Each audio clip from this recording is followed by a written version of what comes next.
Ok, muy buenos días a todos. Que el Dios de nuestro Señor Jesús y el de nosotros nos bendiga el día de hoy para esta clase. Vamos a comenzar con una oración primero que todo. Acompáñenme por favor. Padre Santo, poderoso, Rey de Reyes, Señor de Señores, a ti sea toda la gloria y la honra. Señor, venimos ante ti, aprendiendo de tu palabra, aprendiendo, Señor, a ser luz en medio de la oscuridad.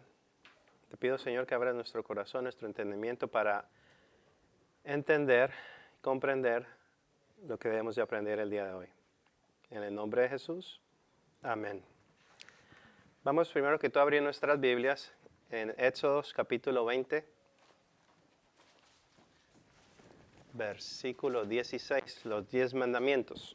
Éxodo capítulo 20, versículo 16. Dice lo siguiente: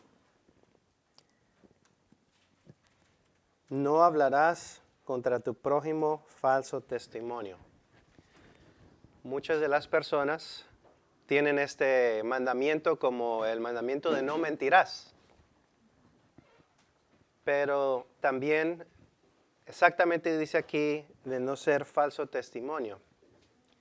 Si una persona que no cree en la Trinidad malinterpreta lo que la Trinidad es y acusa a un cristiano de decir, ustedes creen en eso y eso es falso, cuando eso no es lo que nosotros creemos, esas personas están dando un falso testimonio, porque no es lo que creemos de la Trinidad, que son tres dioses en un Dios. Un ejemplo, de la misma forma, si nosotros malinterpretamos lo que otra religión cree, atacamos eso, lo que estamos haciendo es un falso testimonio, porque eso es lo que ellos no creen. Así que es muy importante, antes de levantar una exhortación contra otra persona, antes de corregir a otra persona, entender qué es lo que esa persona cree. Por eso muchas veces les he dicho que cuando uno le hacen una pregunta a uno, o cuando uno le va a hacer una pregunta a la otra persona, no debemos de atacar la religión por decir, sino que debemos de saber qué es lo que esa persona cree, preguntarle qué cree acerca del tema, sabiendo nosotros que esa persona ha sido endoctrinada por esa institución, mas sin embargo debemos de preguntarle a esa persona qué es lo que cree, para después, si Dios nos da la oportunidad, corregir a la persona con mansedumbre y gentileza. ¿Cuántos me siguen? ¿Bien? Muy bien. Entonces, voy a presentar 4 doctrinas. Yo diría 3 de ellas son herejías. Una es la correcta. Y voy a dar el ejemplo de qué es lo que pasa con estas herejías. La primera herejía se llama el pelagianismo.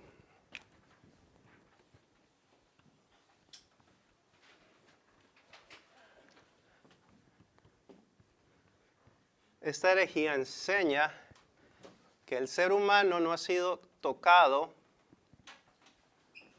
por el pecado. No ha sido tocado por el pecado. Y por tanto puede cumplir. Es como un ser santo. Nosotros somos santos y podemos cumplir la ley de Dios. Y al cumplir la ley de Dios, podemos ser salvos. Entonces, en el momento que este pelagianismo enseña que parte de esas obras hay que tener fe. Entonces, ellos enseñan que deben de tener fe y deben de tener obras. Y como es una persona que puede cumplir las obras porque no ha sido tocada por el pecado, ella de su propia naturaleza, de su propia iniciativa, puede tener fe y puede tener obras. Ellos no lo dicen, pero necesariamente no necesitan de Dios para tener fe y para poder hacer las obras de Dios.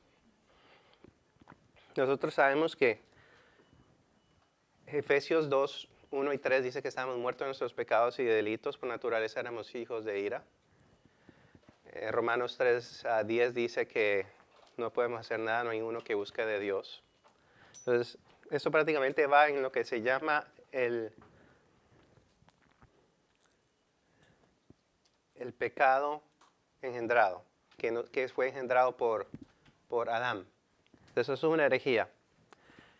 Eso es un extremo. Al otro extremo tenemos lo que se llama el Dame un segundo antes de que Julio me regañe. ¿No es pelagianismo? Pelagianismo. De pronto lo escribí mal. ¿Pusiste poligianismo? Sí, es poligianismo. ¿De quién fue que trajo esa doctrina poligianismo? No puedo abrir el archivo, pero ahí está. Si quieres te lo mando a ti en un momento. Bueno. Esta es una herejía. Herejía. ¿Y cómo qué religión practica esa? Ya vamos a tocar ahí. El otro extremo es el antinomianismo. Antinomianismo.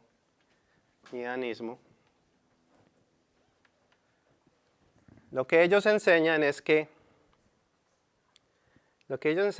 si nosotros, el ser humano, ha sido afectado por el pecado, y si necesitamos la fe, y esa fe viene de Dios, no necesitamos las obras para ser salvo. Por ahí vamos bien, ¿cierto? ¿Cierto? Solo necesitamos la fe para ser salvos. Si hemos sido por el pecado, la fe es un don de Dios. Pero niegan, o no es que niegan, ellos dicen que no es necesario seguir cumpliendo la ley. Así sea la ley del amor, así sea la ley de los 10 mandamientos. No importa si ellos pecan porque no están bajo la ley. Entonces, no tienen que cumplir justicia. No para ser salvos, simplemente para vivir su vida. No pueden cumplir justicia, no les importa la ley. Ellos dicen que entre más pequen, Dios los va a perdonar. Así que no se tienen que preocupar de congregarse, de amar a su prójimo. Y esto prácticamente Pablo en Romanos capítulo 6, versículo 1 y 2 dice lo siguiente. Romanos 6, 2 refuta esa posición, esa doctrina. Dice, ¿qué pues diremos? ¿Perseveraremos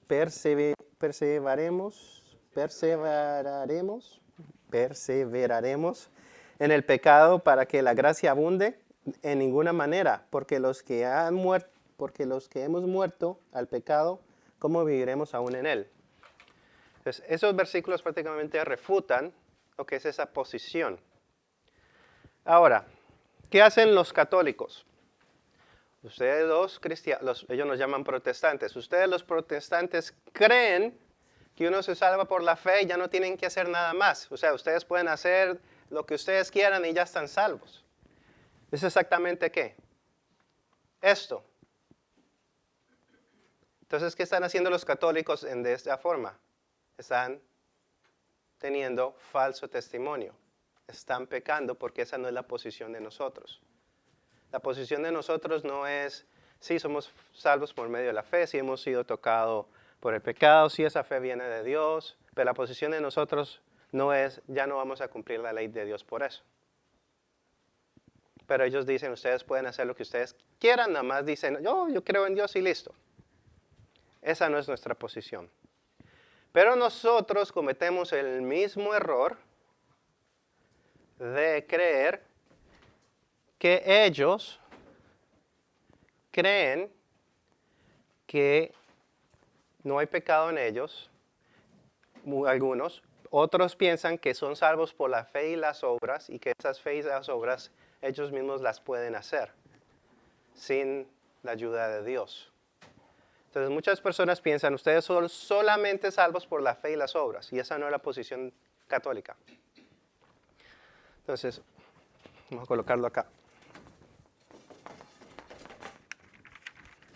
¿Cuál es la posición católica en cuanto a su justificación y su salvación?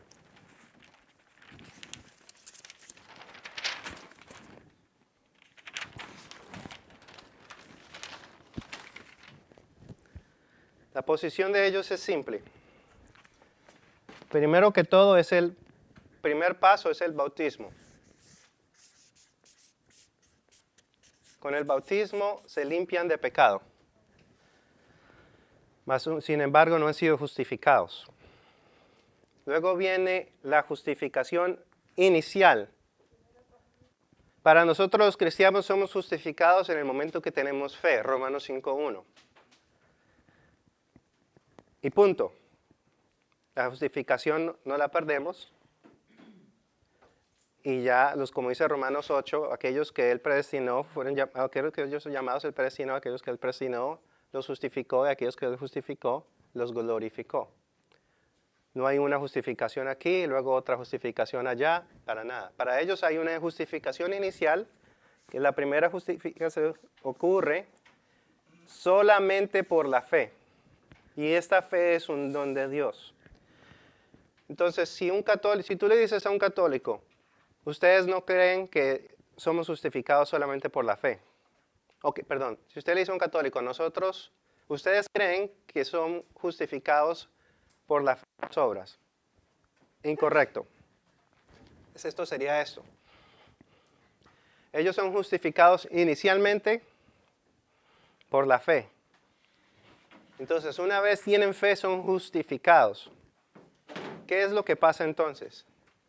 Ellos creen que la salvación se pierde.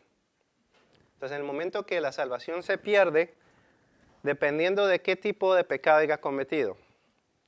Creo que es el libro de Juan, que dice que si cometen pecado, pero no es de muerte, o si cometen pecado que es de muerte, ellos utilizan ese pasaje en la primera carta de Juan, para decir, no estoy seguro si en la primera carta de Juan o en Santiago, para decir que si es un pecado de muerte, tú vas directamente al infierno.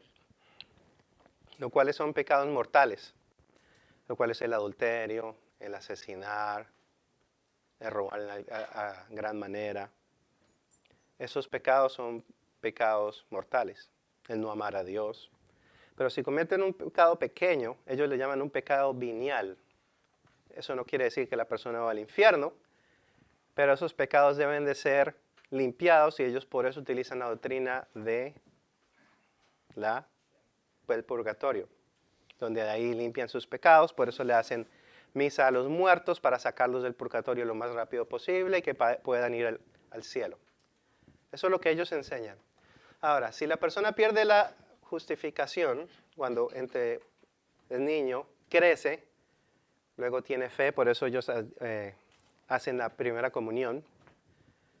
Después de eso, cuando cae, tiene que arrepentirse. Entonces está el arrepentimiento. En el arrepentimiento está la confesión y en eso están las penitencias. Una vez haga esto, las tome la hostia, que es otro tema muy grande aparte, sus pecados han sido limpiados y vuelven al estado de ser justificados. Justificados. Entonces esto es una segunda justificación y esto pasa varias veces en la vida porque siempre van a pecar. Entonces, últimamente ellos dicen, esta fe viene de Dios, en nosotros arrepentirnos viene de Dios, en nosotros ir a confesarnos viene de Dios, Dios nos mueve a hacer esto, Dios nos mueve a hacer las penitencias, Dios nos mueve a hacer la hostia y Dios nos mueve a hacer obras. Y estas obras las hacemos nosotros, pero vienen de Dios. Entonces es el Dios moviéndose en ellos. Con todo esto son justificados. Entonces, si uno ataca a un católico y le dice, ustedes no creen que somos justificados por la fe, ellos te van a decir negativo. Porque van a decir, nuestra primera justificación sí fue por nuestra fe. Pero la mantenemos por medio de nuestras obras. Que es exactamente lo que los cristianos creen de aquellos que creen que la salvación se pierde. Ahora, ellos no te van a decir que la mantienen por las obras, simplemente van a decir que la mantienen por la fe. Pero cuando lo cuestionas, ¿y cómo es eso aplicablemente? Te van a decir cosas que son obras. Entonces, para tumbar este sistema, hay que tumbar, número uno, el tema del bautismo necesario para la salvación. Y número 2, el sistema de que la salvación se pierde. Y número 3, el sistema de que se mantiene por las obras. Ellos tienen un sistema completo en los cuales para cada versículo tienen una respuesta. Y es algo muy, pero muy difícil de analizar, detallar y quebrar uno por uno. ¿Por qué? Porque como hemos visto en los videos, lo cual vamos a revisar uno de hoy, cuando uno le da un versículo, ¿qué es lo que ellos hacen? Se desvían y se van para otro. ¿Cuál es ese versículo? Santiago, el que estudiamos la semana pasada, que habla sobre que la justificación no es solamente por medio de la fe. Dice, ¿te acuerdas qué tipo de justificación estábamos hablando ahí? De la horizontal, del hombre con el hombre, donde Santiago le dice, muéstrame tus obras. Y en Romanos 4 miramos que Pablo le dice que no tiene nada para gloriarse para con Dios en cuanto a la justificación del hombre con Dios. Bueno, entonces, ¿ya está listo? Les voy a dar 5 minutos para que puedan contestar el examen. De nuevo, la pregunta número 2, se me olvidó agregarle la palabra exactamente después de donde dice. ¿En qué parte de la Biblia dice exactamente, esta palabra exactamente se me olvidó agregarla, que la salvación es por fe solamente? Es una pregunta totalmente diferente a la cuarta, que dice, describa qué pasajes de la Biblia describe el concepto de la salvación por medio de la fe solamente. Pueden utilizar la Biblia, el celular. ¿Ya leyeron el examen, hermana? ¿Carolina? ¿Sí? Ya acabo ya. Lo que los niños utilizan hoy en día. Se está riendo, por algo será. ¿Usted es cristiano? Sí, soy nuevo convertido. Nuevo convertido. Papita. Guillermo, ¿usted y los cristianos creen en la Trinidad? Sí, nosotros creemos en que hay un solo Dios, pero que formó... ¿Y eso dónde está en la Biblia? Noten cómo interrumpen eso, ¿no? ¿Qué cosa dónde está en la Biblia? Eso de la Trinidad.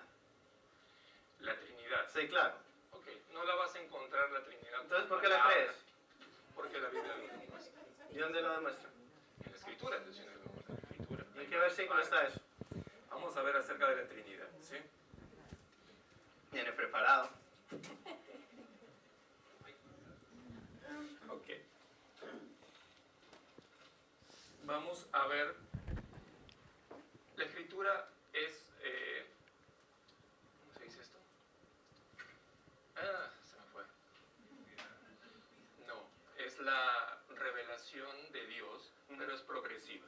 Si tú vas a ver en Génesis 1, 26, Ajá. un texto conocido por todos nosotros. Ajá.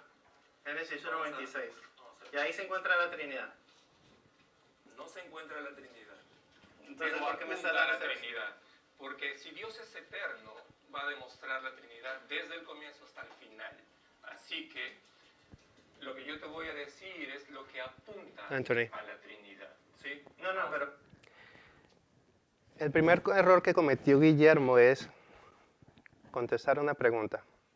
Cuando nos hacen una pregunta, ¿qué debemos de hacer? Contestar con otra pregunta. Muéstrame dónde está la Trinidad en la Biblia.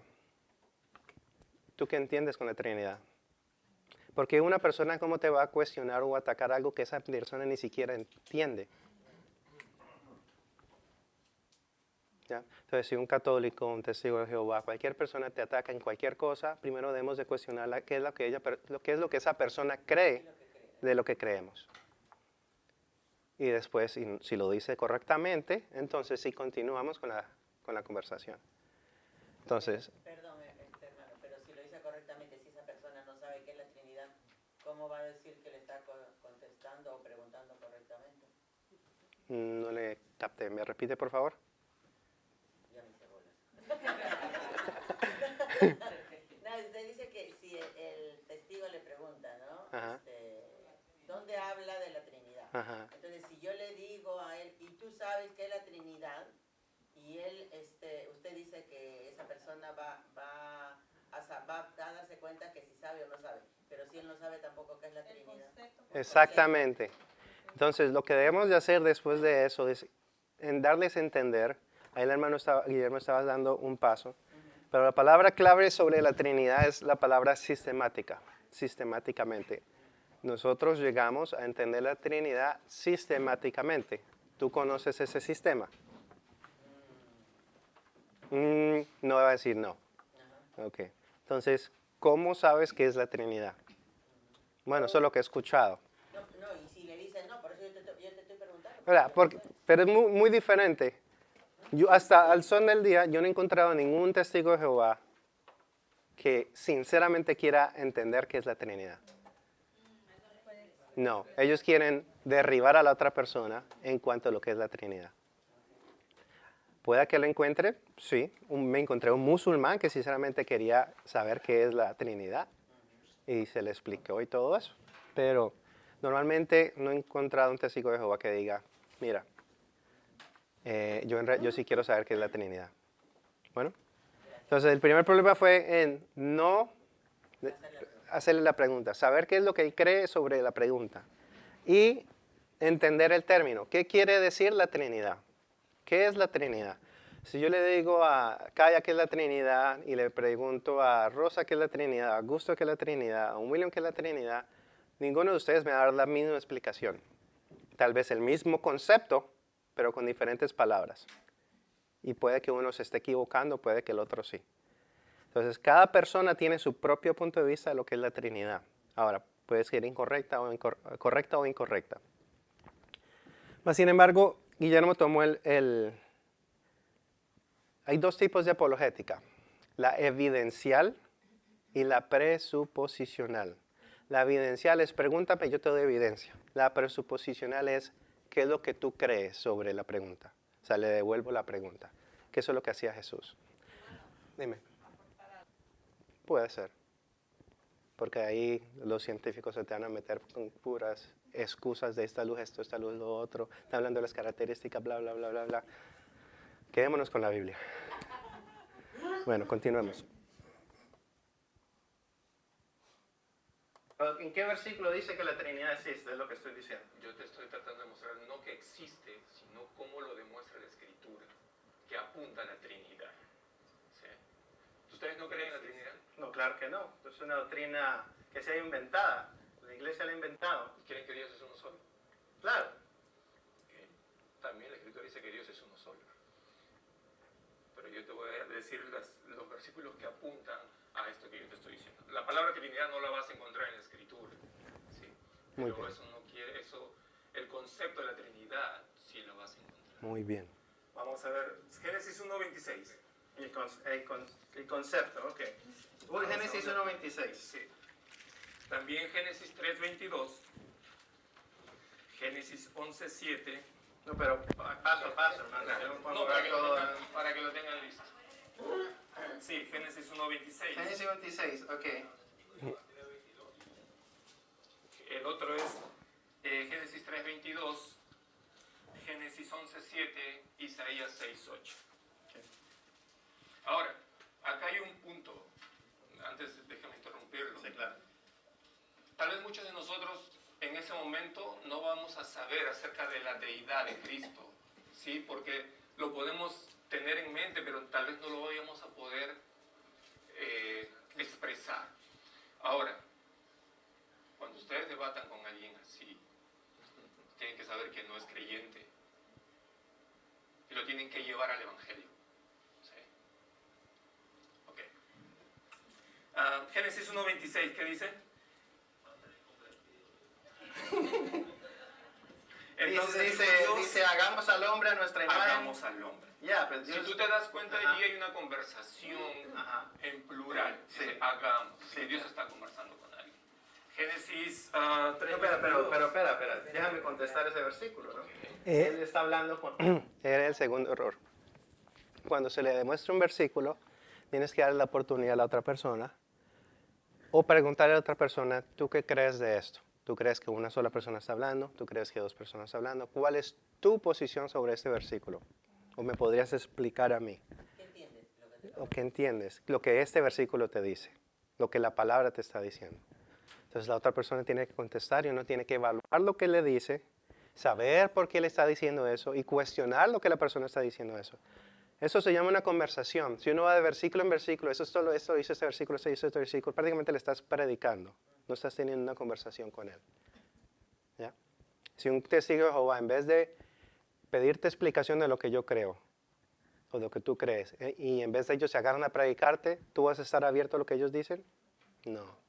Porque nosotros ya hemos visto en las Escrituras que lo que ellos enseñan es falso. Y eso es lo mismo que le han enseñado a ellos, que lo que nosotros enseñamos es falso. Los ángeles está diciendo qué es lo que va a hacer. No dice que está hablando con los ángeles. No dice, Muy no dice, bien. pero eso es lo que yo No creo. puede suponer eso. Yo tampoco estoy suponiendo con quién está hablando. Muy Dice bien. que hay una conversación. Yo no te estoy diciendo que está hablando con él y con el Espíritu Santo. Hay una conversación. Okay. Muy Pero bien. de ahí nos dice que es el Hijo o el Espíritu Santo. No. Por eso yo tú no te estás estoy suponiendo. diciendo eso. No te estoy diciendo eso. Okay. Así, de vez en cuando, se te mete. Sí, ellos son intensos, interrumpen. Y lo primero que uno tiene que hacer es paciencia y escucharlos. ¿Ya? Poco a poco. Génesis Elisa se la está gozando. 3:22. ¿Génesis qué? 3:22. 3:22. ¿Qué dice eso? Y dijo, ¿quién dijo eso? Ujú. Jehová, Dios, ¿verdad? Ajá. He aquí el hombre es uno como uno de nosotros. También está hablando en plural. 3:22. Sí, Y aquí el hombre es como uno de nosotros, sí. sabiendo el bien y el mal. Ahora pues que no alargue su mano y tome también del árbol de vida y coma y viva para siempre. Okay. Dios no puede estar hablando como los ángeles, porque los ángeles no son como Dios. ¿Ok? Muy bien. Ahí.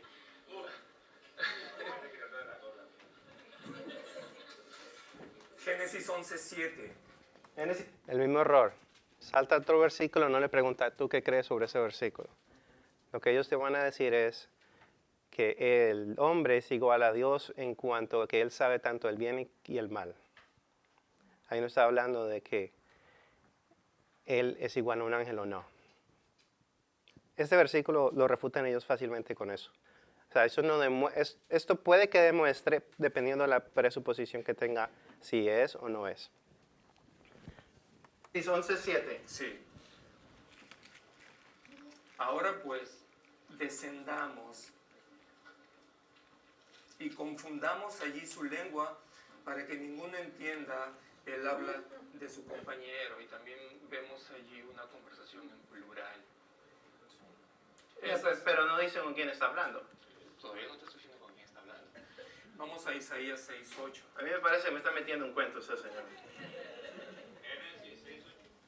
Perdón, Isaías ¿Isaías qué? 6:8. Después oí la voz del Señor que decía, ¿a quién enviaré y quién irá por nosotros? Entonces respondí, yo, heme aquí, envíame a mí. Mira por nosotros. Hay una conversación que es nuevamente en plural. Sí. Esto apunta a que hay una conversación eterna en el cielo. Vamos en el Nuevo Testamento, 2 Corintios 13:14. 2 Corintios 13:14. Ok. ¿Usted quién cree que es Jesús? Jesús es el Hijo de Dios, las Escrituras son claras.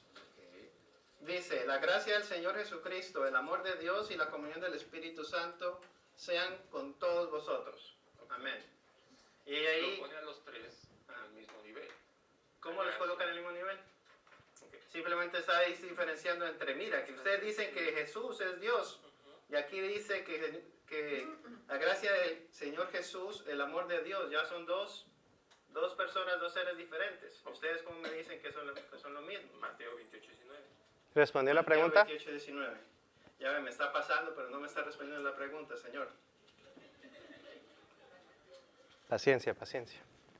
Ninguno de estos pasajes me demuestra que Jesús es y Dios es el mismo. Mateo 28, versículo 19. Por tanto, id y haced discípulos a todas las naciones, bautizándolos en el nombre del Padre y del Hijo y del Espíritu Santo. Ok. Cuando tú te das cuenta, no dice en los nombres de, Ajá. dice en el nombre de Padre, Hijo y Espíritu Santo. Ajá. Eso apunta a la Trinidad, eso demuestra. En el nombre de Jesús da Lo que él está diciendo es verdad, pero eso es lo que se llama en la corte evidencia circunstancial. Pero debemos de ir a pasajes que demuestran, número 1, que existe un Dios. Número 2, que a Jesús se le llama Dios, que al Espíritu Santo se le llama Dios, que al Padre se le llama Dios. Y número 3, que el Padre no es el Hijo, que el Hijo no es el Espíritu Santo y que el Espíritu Santo no es el Padre.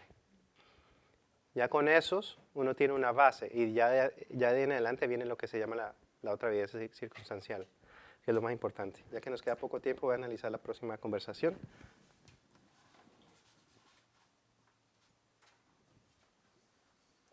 Pregunto, ¿usted cree que Jesús es Dios? Sí, claro. ¿Y dónde la Biblia dice que Jesús es Dios? Bueno, cuando uno lee el libro de Juan, incluso el primer versículo dice, en el principio era el verbo, y el verbo era con Dios, y el verbo era Dios. Espérate, yo lo leo. No creo que lo que tú me estás diciendo está correcto. Aquí dice, en el principio era la palabra era con Dios y la palabra era un Dios. Aquí no dice que era Dios, aquí dice un Dios. Bueno, en el texto original, en el griego, dice que era Dios. Como ustedes no usan el texto original, ustedes usan su propia versión de Chastain Rosen, que no sabía hablar ni griego, ni sabía hablar arameo. Por eso la de ustedes dice eso. Muy buena respuesta.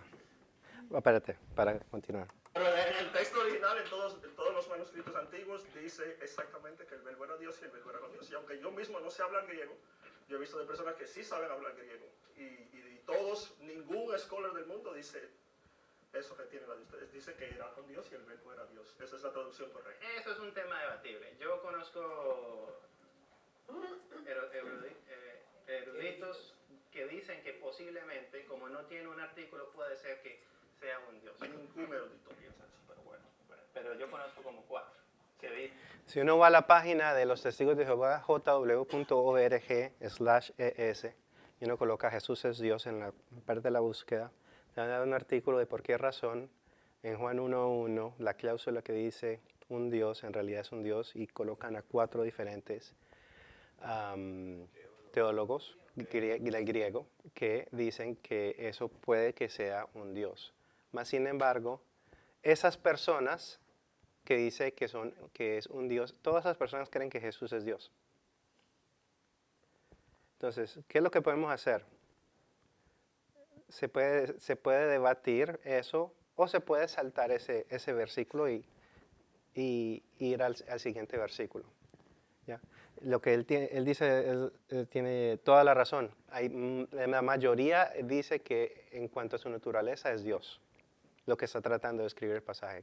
En el principio era el verbo era con Dios y el verbo era Dios. Y esa parte donde dice era Dios está hablando de la naturaleza del verbo. ¿Ya? Que eso es muy importante para otra pregunta. Dicen que sí. ¿Cuáles son esos?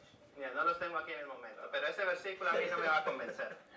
Aquí está hablando de un Dios y yo creo que Jesús es un Dios, sí. Pero yo no creo que Jesús es Entonces Dios. ustedes son politeístas. No, claro que no. Pero como entonces el Padre es un Dios y Jesús es un Dios, son dos dioses. Y la Biblia llama a varios dioses. Sí, pero una cosa es Dios en naturaleza y otra cosa es Dios de título.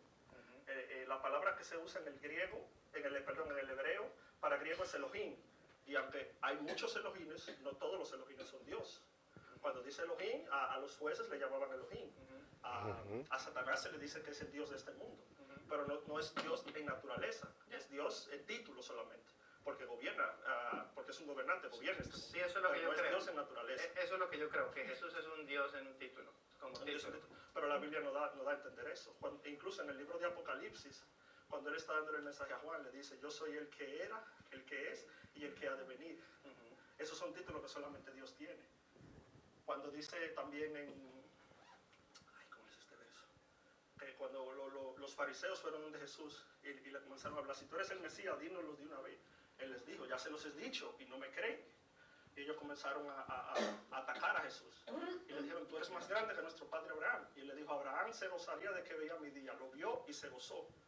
Y le dijeron, tú eres más grande que nuestro padre Abraham. Le dijo, antes de que Abraham fuera, yo soy. Y eso es un título que solamente Dios tiene. No, Ese fue el nombre que él le dio a Moisés. Cuando Moisés le dijo, ¿en nombre de quién yo les voy a hablar a ellos?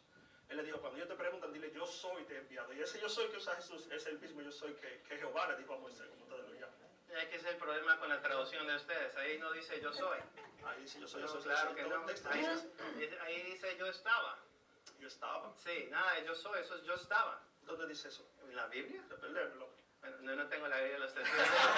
No tengo la Biblia de los testigos de Jehová. Pero la Biblia de los testigos de Jehová sí dice eso. Sí dice eso. Entonces, ¿qué es lo que uno hace en ese momento? Creo que ya acabó el video. ¿Qué hace uno en ese momento? Uno tiene que ir al original. Y uno tiene que saber, con el poco conocimiento que uno tiene, cómo encontrar qué es lo que dice el original. Ellos tienen herramientas en su propia página que se llama la Biblia interlinear. Y con esa Biblia, ahí ellos se dan cuenta qué es lo que ellos dicen, poco a poco. Nosotros debemos de aprender a saber qué es lo que el pasaje dice en el original. Hay una página, creo que se llama Bible Hub, Bible en inglés, y Hub, H-U-B.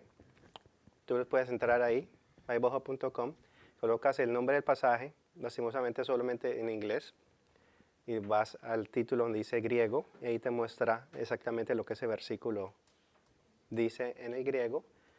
Tú vas donde esa palabra a ver qué es lo que significa esa palabra y te da el significado de la palabra. ¿Ya? Entonces, esa es la única forma que nosotros podemos defendernos. Un poquito más avanzados, pero ellos se defienden con el griego. Entonces, nosotros para poder derrumbar esa fortaleza debemos de ir al griego. Y desafortunadamente es la única forma de hacerlo. Porque si ellos cambian la Biblia de forma de que toda su teología se basa en ella, es imposible de nosotros decirle eso está mal, a menos de que le demos evidencia de que eso está mal. Mal traducido. ¿Ah? Mal traducido, mal interpretado. Mal traducido, mal interpretado. Eso es lo que debemos de hacer. Bueno, y así terminamos con la clase. Te damos gracias, Señor, por darnos este tiempo en el cual podemos compartir, aprender, reírnos un poco. Y, Señor, te pido que nos des la fortaleza de defender el Evangelio, haciéndolo con mansedumbre y amor. Te damos gracias, Señor, por este tiempo. En el nombre de Jesús. Amén.